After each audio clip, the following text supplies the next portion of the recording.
Hey, good morning, everybody. I did a video yesterday basically rehashing the same thing that I've been talking about for 1,800 videos over the last decade on The Greatest Truth Never Told. This is an unsustainable global generational debt-based fiat Ponzi scheme that's built off of the lies of separation, scarcity, and sin, to which cunning collectivists would use profits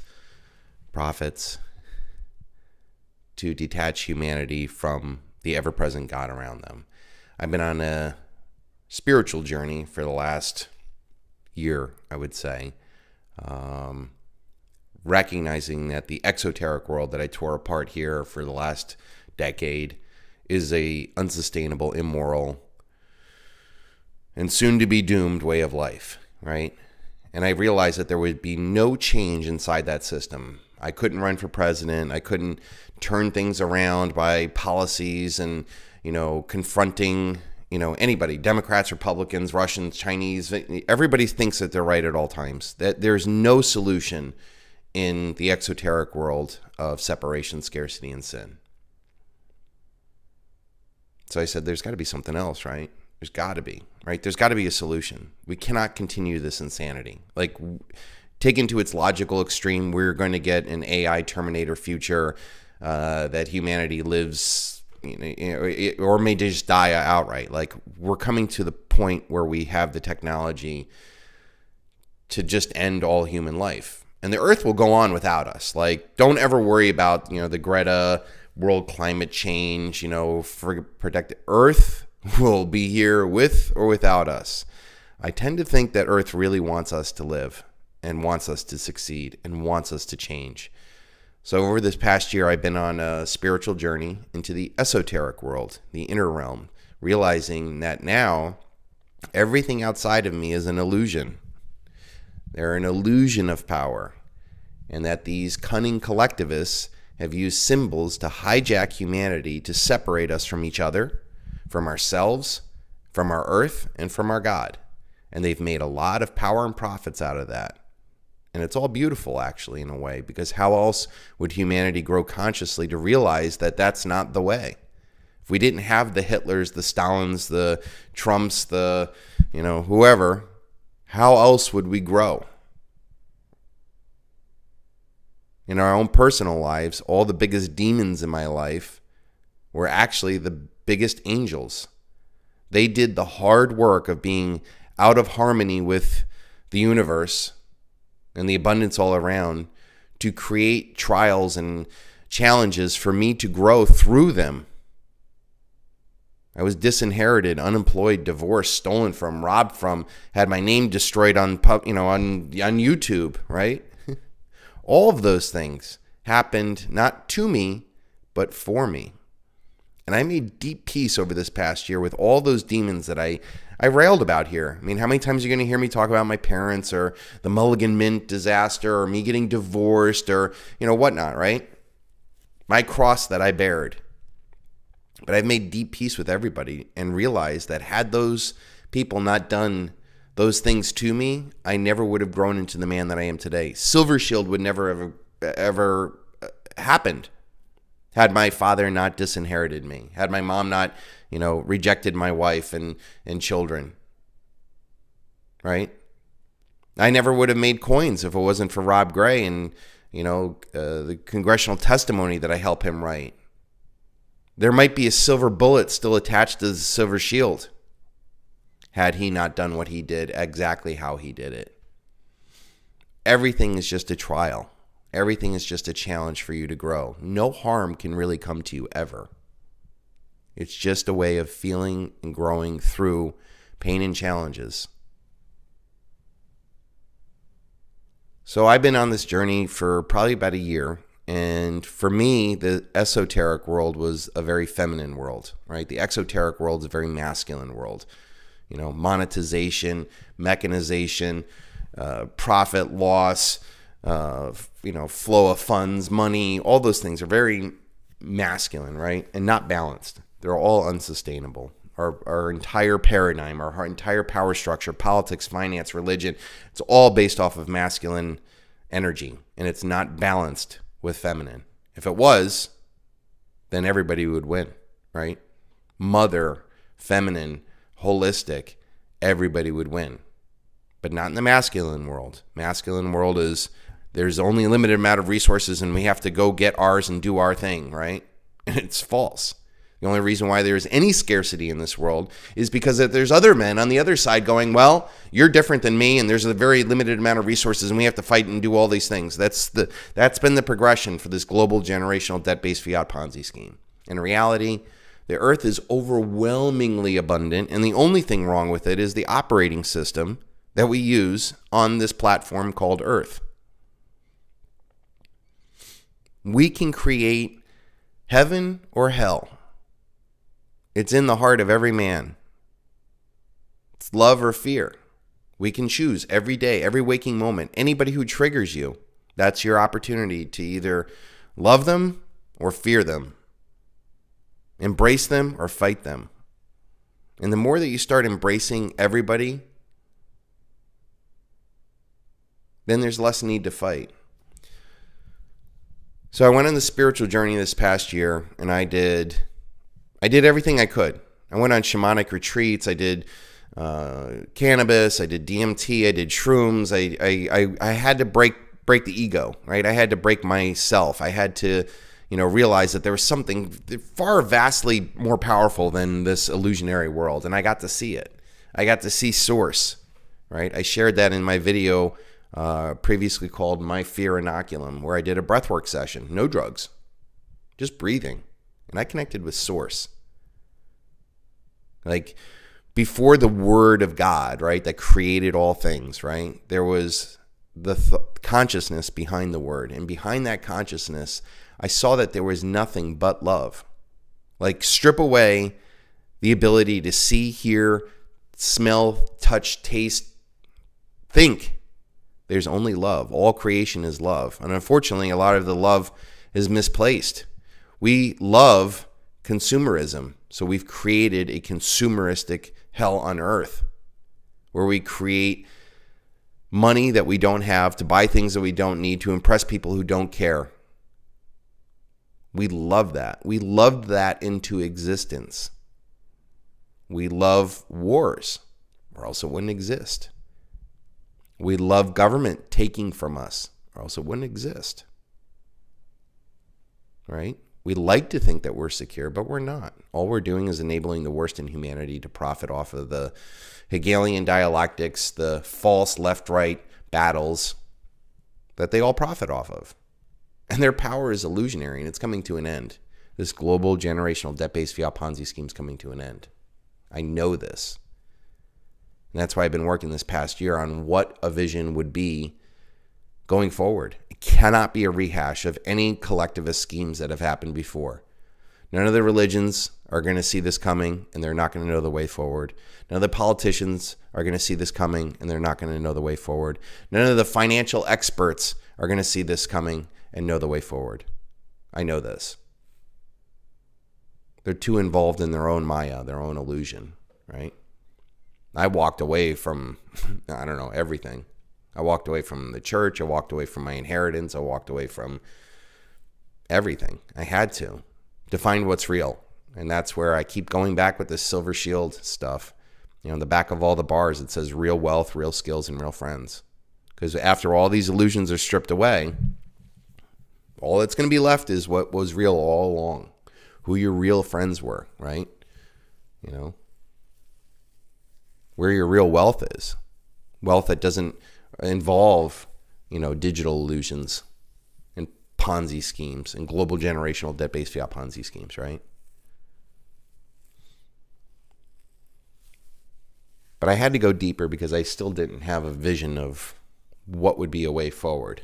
And I did a couple ceremonies myself where I basically put myself into a shamanic state for 3 days. That's when I disappear for a couple days, it's probably because I'm doing a lot of meditation, right?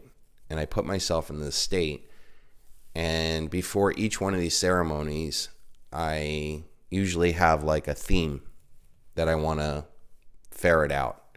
And I know my logical, rational mind that you've all come to love and enjoy here at The Greatest Truth Never Told was never going to give me the solution. I know this.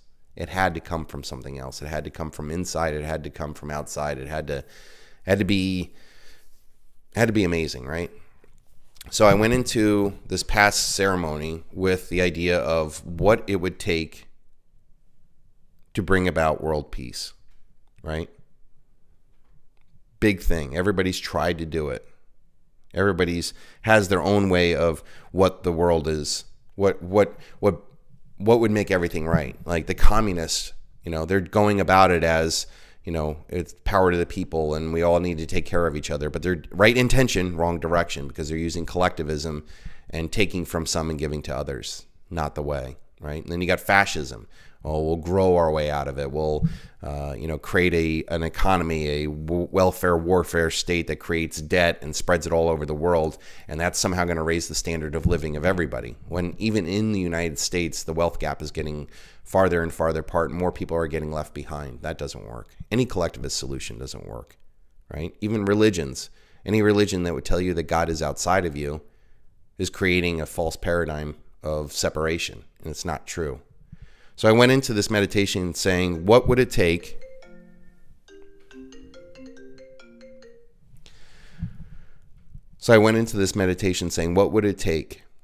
for world peace? And this is what came to me. And I think this is the only way that we can have world peace.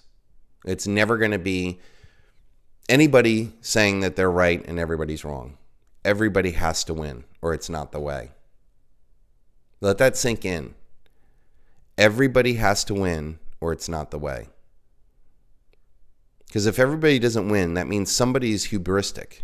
Somebody's got hubris. And all that's going to do is bring about nemesis, right? More dialectics, right, wrong, good, evil, bad, Christian, Muslim, whatever. Doesn't matter. Everybody's got to win, or it's not the way. So I wrote this poem, and it says, what would it take for world peace?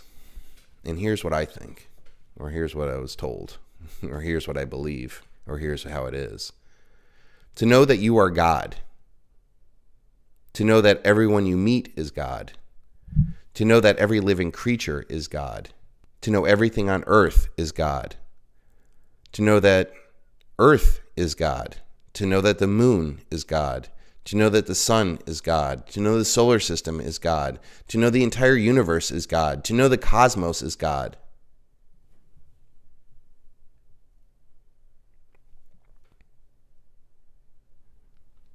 And that all is one and one is all. We can create our own heaven. We can create our own hell. The deceiver only sees limitations. The perceiver sees all possibilities. The God with a billion faces has awakened.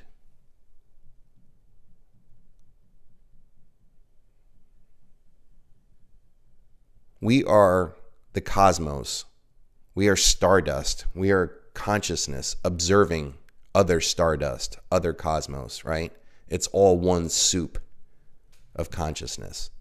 This Newtonian physical 3D reality that we live in is a low vibrational state of a much higher power, overwhelmingly higher power, spiritual, quantum, everything's tied together.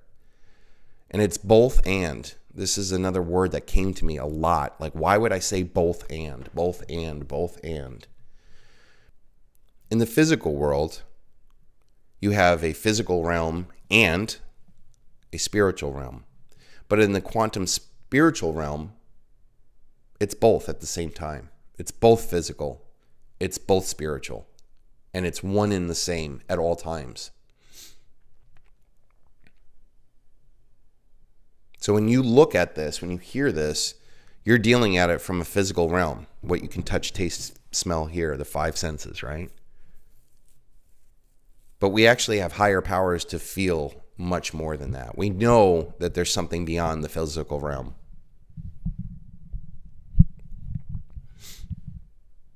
And that we can create anything that we want. We are creators.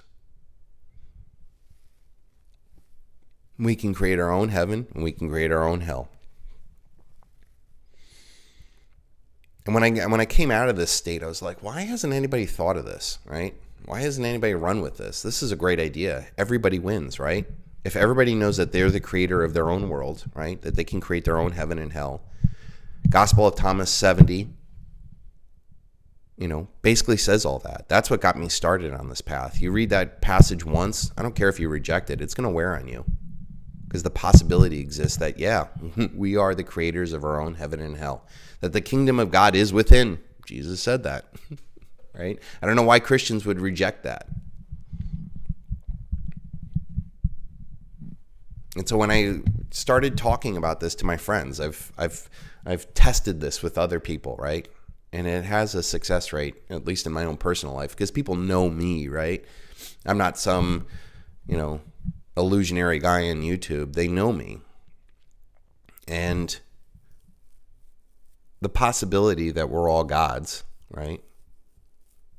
That we are just the emanation of the cosmic universe that went through billions of years of conscious love to create space and time and matter and energy, and then formed it into stars and planets and water and elements and fire, and created all the functions that would take to create the perfect burning star at the perfect distance from the perfect planet, with the perfect atmosphere, with the perfect balance of water tilted the perfect way, with seasons and cycles and long cycles and short cycles and an ecosystem. I mean, it's a miracle we even exist. And to think somehow we would think that there's a God that would create all of that and then somehow think that we're separate and sinful. Come on. What lie is that?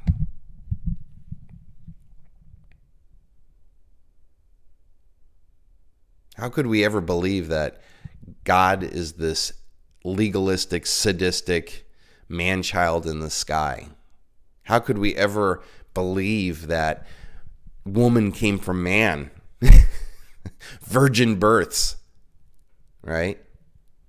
If not to have some patriarchal reflection of those that wrote those lies as a means of ending the matriarchy, of disempowering women, of putting men at the top with their separation, scarcity, and sin. We know all creation is made out of love, right? We know the feminine is the mother of all. And if we go back, even through evolution, we all have the same mother. Go back far enough. It's all going to come back to one source.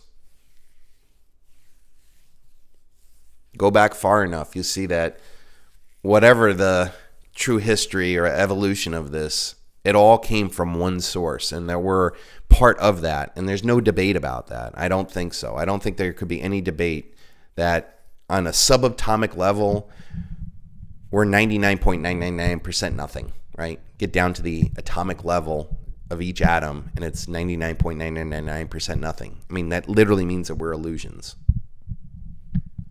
And that consciousness shapes that reality by focusing on that realm, on those things.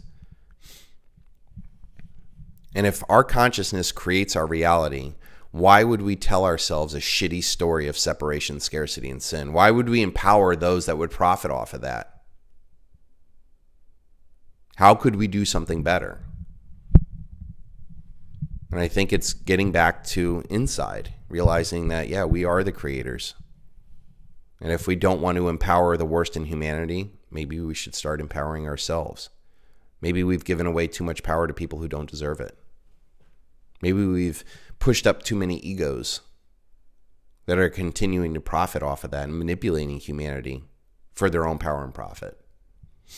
What if we walked away from them? What if we said, no, I'm not voting this year. I'm going to vote for myself. No, I'm not investing in your Ponzi scheme. I'm going to buy real tangible things to improve my real quality of life for the people around me. No, I'm not going to buy things that I don't need to impress people who don't care with money I don't have. I really think we could have world peace in, 4 years. if people started to walk this earth as if they were God, right? And if that's offensive to you, replace it with creator. You are the creator of your own life, right? You can create whatever you want. You can decide if trees live in your yard. You can decide if chickens die, right? You have the ability of creating. You can empower people. You can curse people. What is that if not a God, right? So why would you want to create limitations in others or yourself? Why wouldn't you want to create possibilities in yourself and others? Wouldn't it be a better story to have the possibility that you are God? That you're a creator? That you're not a victim to anybody? That nobody has power over you, that you do not concede to them?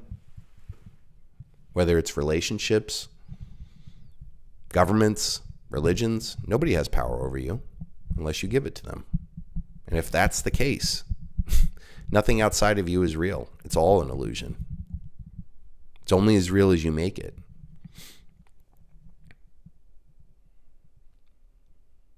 So I have no fear about this. No weapon formed against me shall ever prosper, because I know I've been tested. If it's not beautiful, it's not real.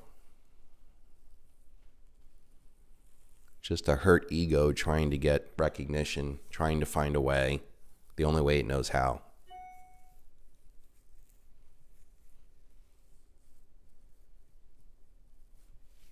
So if you're interested in this line of work that I'm doing now, you really need to go over to my Instagram account, TheGreatestTruthNeverTold.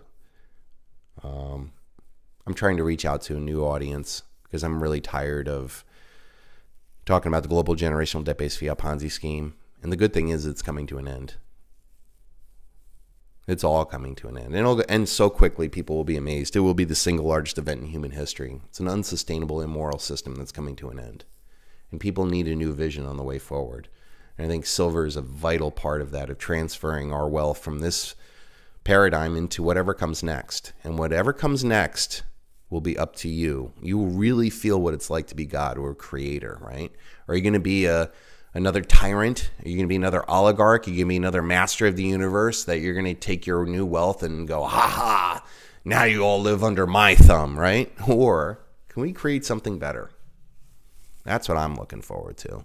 And you can create whatever you want, right? If you want Mad Max, you want Cybertruck, you want RoboCop future, keep enabling that. You're going to get exactly what you want. I refuse to do that. I am going to create abundant love, sacred, sustainable, conscious communities with other people who have that, right? And those that have the silver will be able to do whatever we want. We'll create most beautiful places. And I want to create places where everybody gets their shelter provided for, their power provided for, and their food provided for in a natural, well-designed, sustainable system, right? Once those three basic needs are met for those people who really live this life, I can't imagine the opportunities, right? I've been walking this path by myself for 10 years, and I came pretty far by myself. I can't imagine what it would be like if I was surrounded by 10, 100, 1,000, 1,000,000 people thinking like this. What couldn't we do? I mean, there is no limitations, right? The only limitations we have are what we put in our minds. And if you could replace all the limitations, personal, spiritual, whatever it is, whatever limitation you think, just think of one possibility.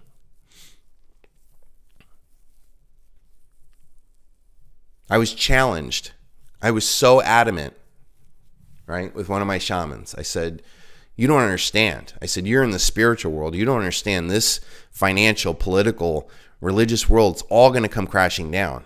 It's all going to end. And it's going to be the single largest event in human history. It's going to be horrible. Nobody sees this coming. Nobody knows what to do once it gets here, right? And he really pushed me and said, come up with one possibility. So the one possibility I came up with is $700,000 silver, right? I said, all right, give me $700,000 an ounce silver. Let me have so much wealth that I can actually create wherever the hell I want. And I'm going to create a sacred, sustainable, conscious community. I'm going to have the process of awakening, of balancing your four archetypes, of raising your chakras, awakening the power within you, right? Balancing the masculine and feminine, both in ourselves and our relationship and our communities, our earth, and our cosmos.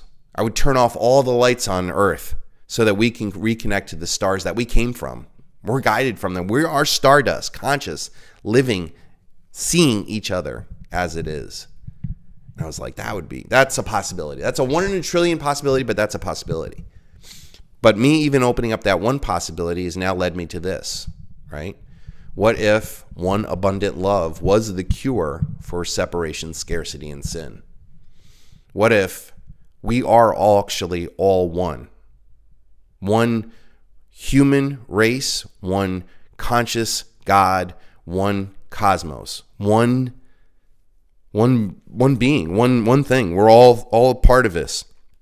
On an atomic level, we're just atoms and stuff bouncing around each other. There's no judgment on the atomic level or the cellular level, right? There's no judgment on the earth level or the solar level or the cosmic level. It's only what man perceives or deceives others. That's where we're separate. That's where we're judging. That's where we're wrong.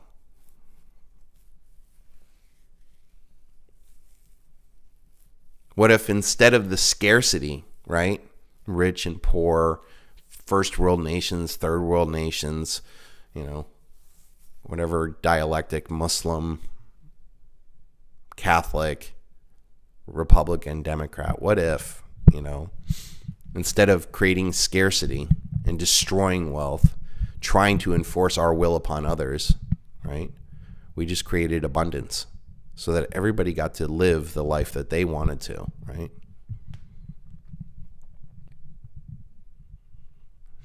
What if there was no sin? That's a big one. What if there's no sin? What if everything you do is just a feedback mechanism to correct to a better way of life, a more holistic, a more easy, a more natural flowing way of life, right? Maybe if you screw up, maybe that's the lesson that you needed to grow consciously. Why would you condemn? Why would you tell people not to, right? The biggest growth that I've had have come from the most painful things, right? Who are you to judge? Let people walk their own path. So I like this concept, the God with a billion faces, that we're all God, that everything is God, and that we can create our own heaven and hell.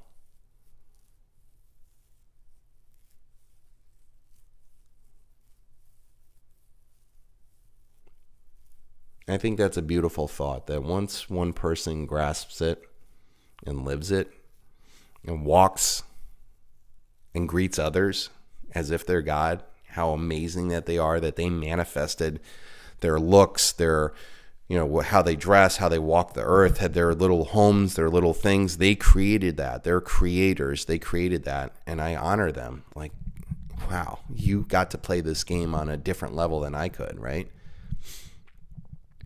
You got to experience part of this game that I didn't, right? I won the cosmic lottery. I was born in America during its most prosperous time as a white man, right? And I looked at everybody else who gets to play the exact same game I do, right? Here I am, I'm getting stoned, thinking beautiful thoughts, driving fancy cars, all this other stuff. I got it good, right? I started the game off easy. I had a lot of challenges, and I've come to this place where like, okay, this is a fun game. Why can't everybody live like this, right? And I recognize that the game is a lot harder for a lot of other people, right? Just being a woman, way tougher playing this game of life, right? Because you're tied to forces that you can't really detach from. Men don't have that problem, right? We don't have our monthly cycle. We don't have that calling for birth and, all the healing. Men are, we're actually mentally deficient.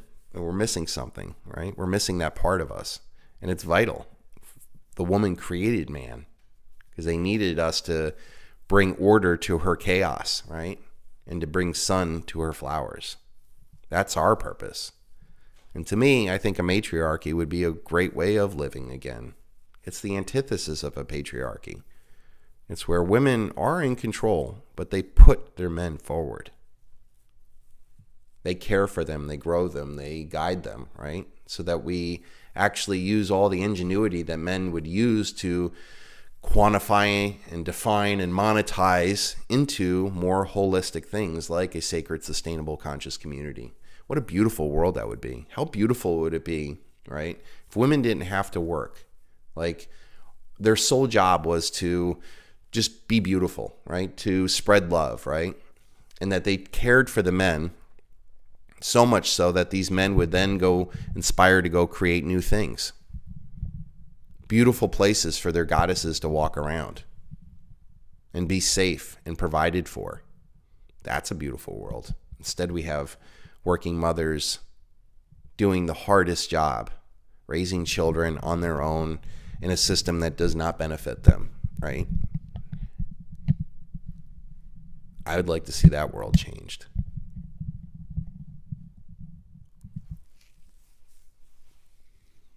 And it's going to. That was the other thing. I came out of this and I'm like, oh, like when I came into this, I was like crying. I'm like, oh God, this is so powerful. Like, why wouldn't people want to embrace this, right? And I thought, this is a no-lose situation, right? The mere possibility that I say that this exists, that you're God, that everybody's God and everything is God, changes everybody who listens to it. And they're going to walk and live their life consciously different for the rest of their lives. Just at the possibility that they're the creator of their own lives, right? And that everybody else is a creator. And then you start honoring yourself and others. And then you start seeing the path, right? I need to balance my warrior energy. I need to balance my lover energy. I need to balance my sage energy. I need to balance my king energy. I need to balance my chakras. I need to be around other people who feel that way. And the resonation of what does, comes from that. I mean, I think that we're going to have billion-dollar ideas of just consciously turning around every industry, every need into more sustainable, sacred, holistic ways, right?